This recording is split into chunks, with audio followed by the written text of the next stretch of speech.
médecine a changé. On était sur une médecine des maladies aiguës. La médecine des maladies aiguës, c'est quoi? Mon médecin, il fait le diagnostic, il me donne un traitement, et c'est bon. Je suis guéri, j'ai plus besoin de lui. Les maladies chroniques, c'est pas tout à fait ça.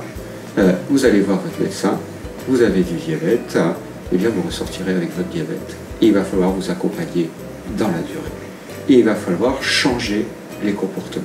Maintenant, dans notre époque des nouvelles technologies, est-ce que les personnes ne pourraient pas profiter du temps en dehors de la consultation pour apporter des informations via les nouvelles technologies?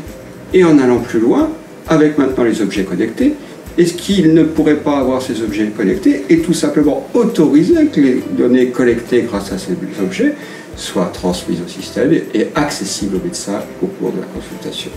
Donc il a fallu mettre au point et réfléchir à un système d'analyse automatisée des données qui puisse guider le médecin de façon très simple au cours de la consultation. Et là, il faut donc continuer à accompagner les personnes pour la mise en place de ces recommandations qui auront été mises par le médecin sur tous les changements de comportement. Et donc notre système multimédia permet d'accompagner la personne pour la mise en place des modifications du mode de vie au bénéfice de leur santé.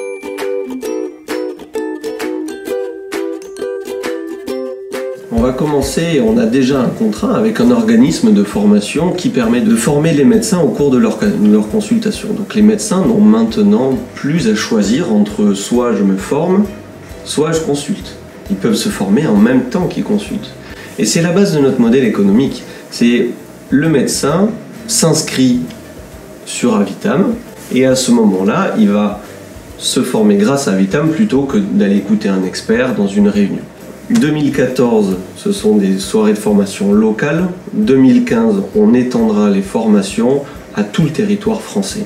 Le modèle médical est tout à fait adaptable aux autres pays européens et certainement même bien au-delà. Je pense, avec toutes les maladies chroniques, au continent nord-américain. Et bien sûr, il y a tout un aspect réglementaire qui doit s'adapter après à chaque pays, mais ce sont deux choses différentes. Modèle médical, oui, modèle réglementaire à adapter. On a soumis le projet au BIC, qui est le Business Innovation Center de Montpellier, qui est un des incubateurs les plus renommés au monde. Et ça nous a permis d'avoir une base pour créer cette société. Le fait que la SATT à Accélère accepte notre projet en maturation, ça permet de donner une dimension beaucoup plus importante à notre projet. C'est parce qu'on sait que sur les 2 années qui viennent, on sait déjà qu'on va être connecté avec tous les objets connectés.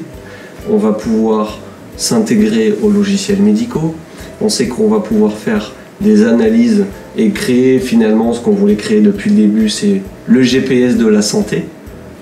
Et au-delà de l'investissement, ça nous permet d'être guidés, d'avoir un mode de fonctionnement très professionnel que nous, en étant médecins à la base, nous avons besoin.